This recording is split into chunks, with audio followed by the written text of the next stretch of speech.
बच्चों एक बार पुनः आप सभी का स्वागत है।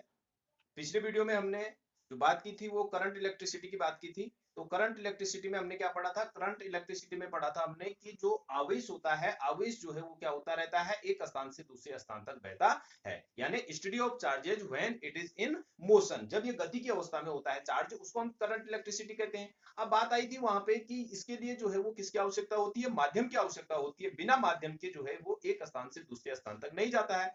और उसके लिए हमने सबसे जो अच्छा माध्यम था वो धातु की बात की थी कि धातु जो है वो करंट को बहने के लिए सबसे अच्छा माध्यम है। अब बात आती है आवेश की, बात आती है अगली चीज जो है वो आवेश क्या है, आवेश किसे कहते हैं? तो सामान्य रूप से हम कह सकते हैं कि आपने जैसे आवेश के बारे में सुना होगा कि धनावेश और ऋण आवेश आपने सुना होगा, आवेश के बारे में सुना होगा। तो आवेश क्या है? तो आवेश जो है वो कोई कण नहीं है, कोई पार्टिकल नहीं है। आवेश कोई पार्टिकल नहीं है, बल्कि किसी पार्टिकल का एक आंतरिक गुण है। किसी पार्टिकल के अंदर जो एक प्रॉपर्टी है, उसका जो गुण है, ठीक है, उसको हम जो है वो किस नाम से जानते हैं? आवेश के नाम से जानते हैं। तो आवेश क्या है? आवेश जो है वो किसी कण का एक आंतरिक गुण है। अब जिसके कारण वह दूसरे कण को क्या करता है? दूसरे कण पर एक बल आरोपित करता है।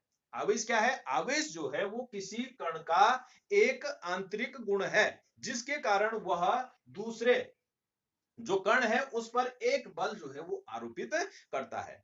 ठीक है, तो आवेश क्या हो गया? आवेश जो हो गया किसी एक कण का एक आंतरिक गुण हो गया। ये कोई आवेश कोई कण नहीं है, बल्कि ये किसी कण का एक क्या है? गुण है, जिसके कारण ये दूसरे कण पर जो है वो एक बल क्या करता है? आरोपित करता है, एक बल उस पर लगाता है। अब बात आती है कि आवेश जो है यहाँ पे दो प्रकार का होता है, एक धनावेश और एक क्या होता है? ऋण आवेश। अब धनावेश में क्या होगा कि यदि कोई पार्टिकल है उस पे जो है वो उसका गुण क्या है? उसका गुण है धनावेश वाला, यानी धनायन वाला। और दूसरा पार्टिकल है उस पे भी जो है वो कौन सा आवेश है? धन आवेश है। तो ये क्या करेंगे? एक दूसरे पे जो है वो क्या लगाएंगे? एक दूसरे पे जो है वो बल लगाएंगे। और बल लगाएंगे तो ये जो है इसको, ये वाला कण जो है वो इसको इधर की ओर और ये वाला कण जो है वो इधर की ओर क्या करेगा? धक्का। जब इनको हम नजदीक लाएंगे तो ये एक दूसरे को क्या करेंगे? प्रतिकर्षित करेंगे, एक इधर को और एक इधर को। परंतु ये तो हो गया धनावेश। अब ऋणावेश की बात आती है, एक कण जो है उसपे कौन सा, उसका गुण क्या है? उसका गुण जो है वो धनावेश का है। और दूसरा है उसका गुण है वो ऋणावेश वाला गुण है। तो ये क्या करेंगे? जब विपरीत आवेश इन दोनों में है तो ये एक दूसरे को अपनी ओर क्या करेंगे? आकर्षित करेंगे। तो ये जो है वो क्या हो गया? आवेश या चार्ज जिसको हम बोलते हैं। आवेश या चार्ज क्या है? चार्ज कोई पार्टिकल नहीं है, ये ध्यान रखना है। चार्ज कोई कण नहीं है, बल्कि किसी कण का एक क्या है? आंतरिक गुण है, जिसके कारण वह जो है दूसरे कण पर जो है वो क्या लगाता है? बल लगाता है। यदि दोनों कणों पर एक जैसा चार्ज होगा तो वो एक दूसरे को प्रतिकर्षित करेंगे। यदि उन दोनों कणों में क्या होगा? विपरीत चार्ज होगा या विपरीत आवेश होगा तो वो एक दूसरे को अपनी ओर क्या करेंगे? आकर्षित करेंगे। अब यहाँ पे एक चीज और समझ लो कि जो धातु होती हैं, जो धातुएं होती हैं वो विद्युत की सुचालक क्यों होती है? उसमें विद्युत धारा एक स्थान से दूसरे स्थान तक बहुत तेजी से और आसानी से कैसे बहती है? जबकि आपने देखा होगा या सुना होगा कि जो अधातु होते हैं या नॉन मेटल होते हैं, नॉन मेटल में ऐसा नहीं होता है, उनमें विद्युत धारा एक स्थान से दूसरे स्थान तक नहीं बहती है। तो जो धातुएं होती हैं उनको हम क्या कहते हैं? गुड कंडक्टर कहते हैं। और उनको हम क्या बोलते हैं? बैड कंडक्टर बोलते हैं। इसको बोलते हैं सुचालक और इसको बोलते हैं कुचालक। एक सुचालक होता है और दूसरा क्या होता है? कुचालक होता है। अब यहाँ पे जो है ये एक एक चीज जो है प्लास्टिक है वो कुचालक हो गया, और एक तार है, लोहा है, वो क्या हो गया? सुचालक हो गया। या एल्यूमिनियम है वो सुचालक हो गया। तो ऐसा क्यों होता है? वो इसलिए होता है कि कोई भी चीज है, कोई भी चीज है, ये तार है और दूसरा क्या है? ये प्लास्टिक का है, ये प्लास्टिक की कोई चीज है। तो इसमें क्या होता है कि जो धातु हैं या अधातु हैं वो क्या होते हैं? बहुत छोटे छोटे कणों से मिलकर के बने होते हैं। क्या होता है? बहुत छोटे छोटे कणों से मिलकर के बने हुए होते हैं। या इसके अंदर जो है वो क्या होंगे? जिसको हम क्या बोलते हैं? परमाणु। छोटे छोटे परमाणुओं से मिलकर के क्या होंगे? बने हुए होते हैं। अब जो अधातु होती हैं, अधातु, और ये है धातु। तो धातु के जो परमाणु होते हैं वो अधातुओं की तुलना में क्या होते हैं? बड़े आकार के होते हैं। धातु के जो परमाणु होते हैं वो किसकी तुलना में? अधातुओं की तुलना में जो है वो क्या होते हैं? बड़े आकार के होते हैं। अब यहाँ पे क्या होता है कि जो बीच वाला जो भाग है ये आपको दिखाई दे रहा है, यहाँ पे कौन सा आवेश होता है? पॉजिटिव आवेश होता है। इलेक्ट्रॉन जो है वो क्या करते हैं? इस प्रकार से जो है वो कक्षाओं में क्या करते रहते हैं? गति करते रहते हैं।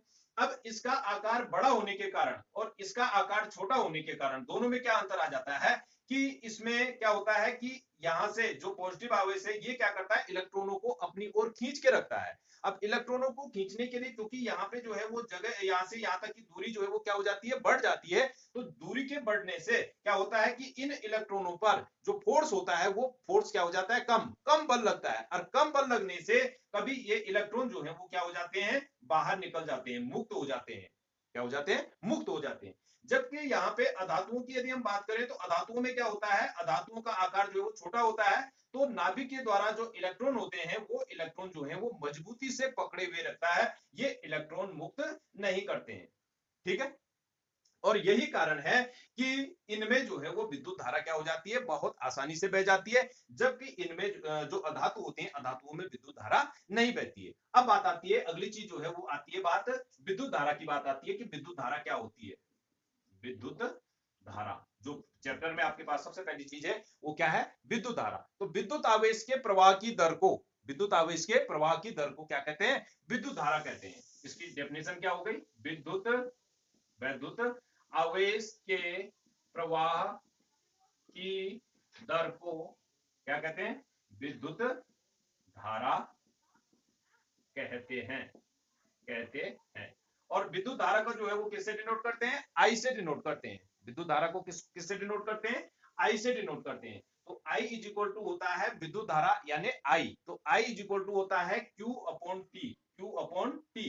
Q होता है आवेश, Q बोलते हैं आवेश के लिए, और आवेश को जो है वो कूलाम से नापते हैं, या कूलाम, या इसको सी से भी डिनोट करते हैं। कहीं पे आवेश को किससे डिनोट करते हैं, सी से। और टी का मतलब हो गया समय, टी का मतलब क्या हो गया, समय हो गया। तो आई इज इक्वल टू क्या होता है, क्यू अपॉन टी होता है। I is equal to Q upon T. तो ये जो है वो क्या हो गया आपका विद्युत धारा।